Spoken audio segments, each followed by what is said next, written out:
Hello guys, welcome back to another video. Now in this video, this is going to be something you want to bookmark, save for later, favorite, whatever platform you're watching this on, probably YouTube, because this is where I'm going to post it, but maybe I'll reclip it. This video is going to be pretty dark and it's going to have some pretty brutal truths that you maybe are not ready to accept, maybe you are, but whatever the case, you have to internalize these things, which I'm going to tell you, because if you don't, I promise you, you will get fucked over. You will continue getting rejected. You'll continue getting ghosted. You've read the title.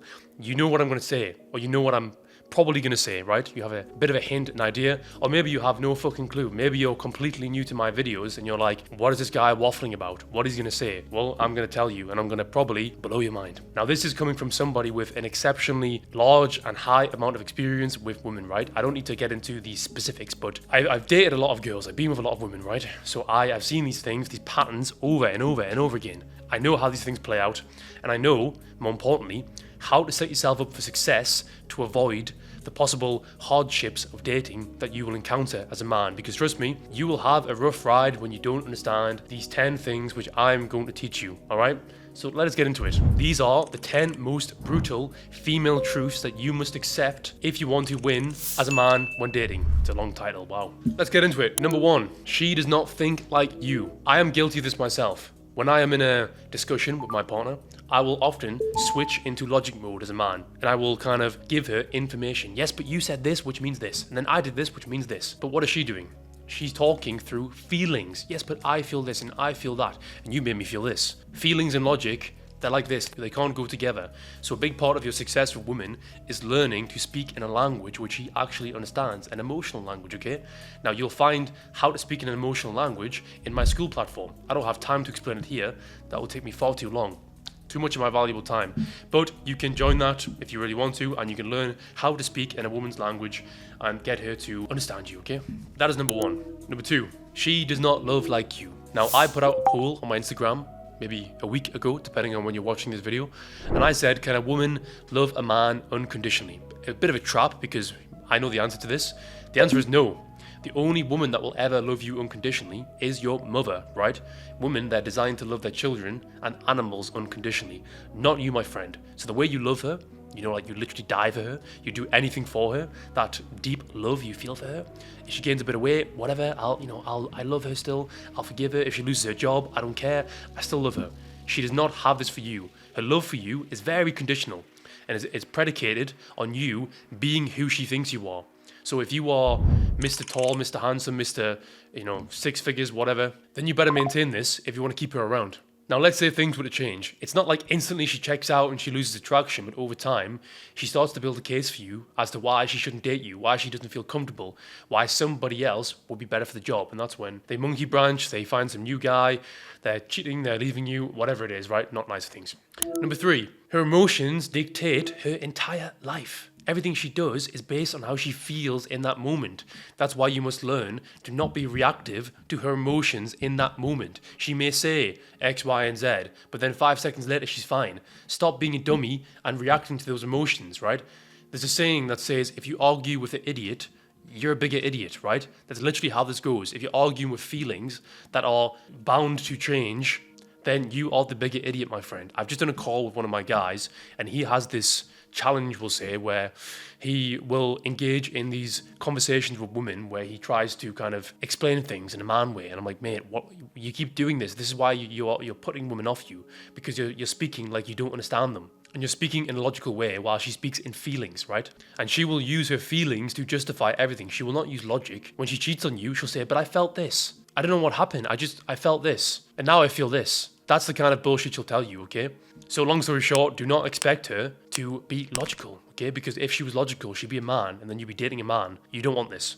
So, number 4, she always wants drama. This is something which you guys will have to understand if and when you want a long-term relationship.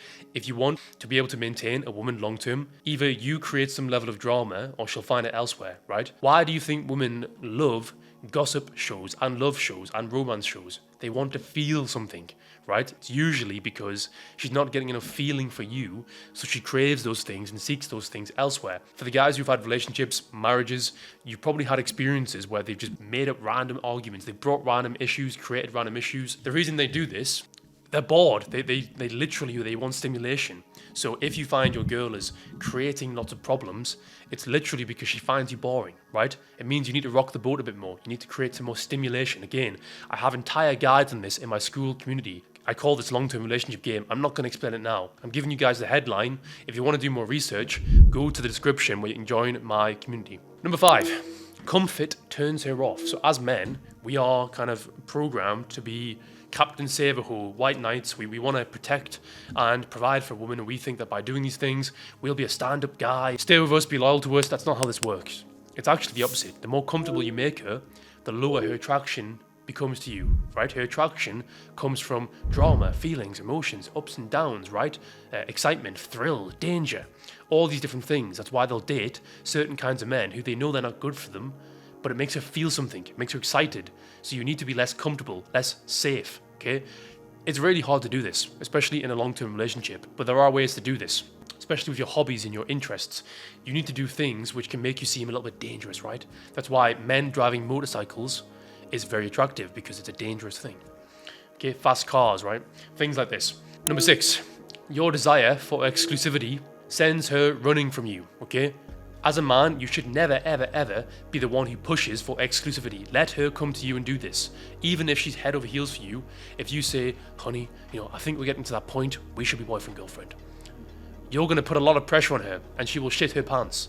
And when this happens, she's going to run away from you, okay? I know it sounds ridiculous, but in her head, because she's wired to be hypergamous, when you literally tell her how you feel about her, she gets this kind of weird itch where she's like, why does he feel this way about me? What is it I've done to make him feel this way? Can I do better? Should I move on? Should I leave him? Again, it sounds ridiculous, but most of you, if you've had relationships, you'll relate to this. You think you have to give her comfort, security, reaffirm how much you love her, and you tell her these things, but what does it do? It drives her away more. You should shut the fuck up, be quiet, date her, not talk about the future, not talk about personal problems and details. Let her come to you, and I promise you, if you do this, eventually she'll say, what are we? I want to be a girlfriend. Boom, done. You say, yes, you can be, because I'm feeling nice. Number 7, aspiring to be the boyfriend gets you boyfriend treatment. What do I mean by this? So a lot of guys think that being a boyfriend or being the husband will get him the highest level of perks. No, it won't. No, it really fucking won't, unfortunately. Right? Now, what you want to do is start as the player. You want to be seen as a fuckboy. I know it sounds ridiculous, but the guy who's seen as a man who gets lots of women, he is the one that she breaks rules for, right? She'll fuck him the first time they meet. She'll do things for him the first time they meet. She'll stay out late for him. She'll travel for him. She'll whatever it is, right? And she'll do these things because she's very attracted to him. She's very aroused by him, and she wants to impress him. She wants to keep him there. Whereas the boyfriend, he's very predictable. He's very comfortable. He's very safe. Her parents will love him. He has a good job. He's always reliable. He's always on time. All these things, which will make her feel very secure and safe, they don't really turn her on. And when you do this, you almost become like a family member, like a brother to her. And when this happens, she doesn't really want to fuck her brother. Surprise, surprise, right? And when this happens, she will make rules for you. Oh, honey, not tonight. I'm feeling tired. I got a headache. I'm on my period.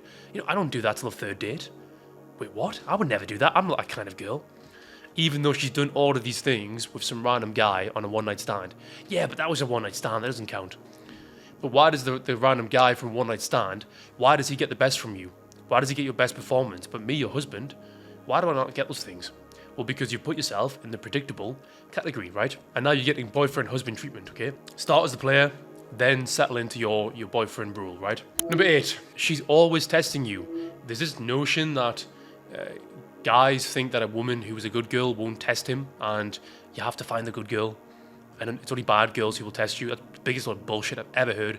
She's programmed to test you. Every woman is programmed to test you. She does this because she needs to confirm you're the right guy for her. The difference is, when you're dating a woman, you're going to receive 2 kinds of tests. The good shit test and the bad shit test. The good shit test is an encouragement to flirt and to tease and to escalate with her, right? That's a good thing. It means she wants you to do things. The bad shit test is, why are you good enough for me? Why should I give you my time? The testing, the pressuring, right? How many girls you been with? What do you want from me? Harsh shit test, right? Do not be so naive to think that no girl will do these things. All girls will do these things. You know, I've literally dated virgins and I've dated girls who are on the complete other end of the spectrum. So I know they both do these things. I've dated girls from very good backgrounds, church girls, religious girls. They all do this thing, right? The trick is learning to pass these tests, okay? I'm going to make an entire separate video on this, so stay tuned for that, because that in itself is an entire video. Number 9. No woman is exempt from their behavior. There is no such thing as good girls. This follows on from the last point, but a lot of guys, again, I see in my DMs, in my comments constantly, it's like, you know, I'm just trying to find that one good girl for me. Where are all the good girls? In this generation, there's no good girls. I was born in the wrong generation. 100%, things have definitely gotten harder in this generation. It is much harder to compete. That is why dating is harder, because you can't compete, because you are shit compared to other guys. Other guys who are in amazing shape, who are making money, who are doing well for themselves, who have nice Instagrams, you can't compete with them. So dating for you, my friend, yes, it is shit. But that's why we improve ourselves. That's why we work hard, we make more money, we have a nice car, we have a nice place, right? We do all these things which raise our status and make us more attractive, right? Then you'll be exempt to certain behavior. Only when you have reached a certain kind of echelon as a man will you not necessarily be exempt, but you will see the better side of her, okay? Because she really, really respects you and she wants to be with you. Now, that's not because you've achieved a certain amount of money or clout or wealth. It's because your character, to earn and do those things, has to be a certain caliber of man. So me making decent money and good money is not why my girl stays with me. The character that was needed to make that money is part of the reason why she's with me, because it makes me... I had to be decisive and assertive and dominant and ruthless and competitive to achieve what I've achieved in my life. That's what she finds attractive, okay? And then will you get better behavior from her. So don't be thinking the good girl from church who's a virgin is going to give you amazing treatment by default, because she won't. She'll still leave you. And number 10, you will never change her mind until you change her mood, okay? This is a really important thing. Do not argue with a woman. Do not debate with a woman or try and negotiate things. Simply change her mood. If she's in a bad mood and you're trying to logic her by saying, yeah, but baby, it wasn't this, it wasn't that, this is the case, you're an idiot, right? What you do instead is you change her mood, okay? You make her giggle, you make her laugh, you tickle her, you tease her, you bring her out of that bad mood. This is more of a long-term game, but even on a date, if you find your date's been a bit of a bitch and she's been hard work, you can do this. You can switch into this playful mode and get her out of her bad mood, and now suddenly things are fine and they're back to normal, okay? So again, I have full, complete guides in my description explaining how to do all of this. It's called my Limitless Dating Academy. If you want to join, join. If not, I don't care. Until the next video, guys, I will see you all later.